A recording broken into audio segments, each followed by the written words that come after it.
زمونږ په حلقه کې چې کوم دی زمونږ په دې علاقه کې د مزدور ډېر ګران ژوند دی، ډېر لکه سروایوینګ دی، تش ساه اخلي او دا د خدای یو لوی قدرت دی چې دا خلک جمدي دي که نه داسې هېڅ انتظام په ښکاره باندې د دې خلکو د ژوند دپاره د دوی د اسانۍ دپاره د دوی د اولادونو د مستقبل د تحفظ دپاره داسې هېڅ نه فکر شته نه څه پروګرام شته نه څه انتظام شته. نن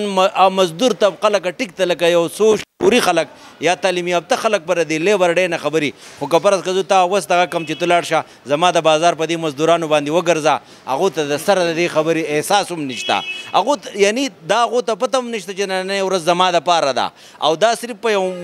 وطن کې یا په یو کلي په یو بازار کې نه ده دا په تمام عالم کې ده په تمام عالم کې نن لیبر ډې نمانځلی کېږي خو زمونږ پسماندګي دومره زیاته ده چې زمونږ مزدور په سروایوینګ کې او هغه د ساه اخیستو په کوشش کې دونه مصروفه دی چې د هغه سره د دې خبرو دپاره ټایم نشته چې هغه د دې خبرې نه ځان خبر کړي چې یاره دا نننۍ ورځ زما دپاره ده دا زما د عظمت دپاره ده زما د صفت دپاره ده یا زما د تاریخ یوه ورځ ده یا زما د قربانۍ یوه ورځ ده. زمونږ مزدور طبقه ټوټل د دې نه محرومه ده.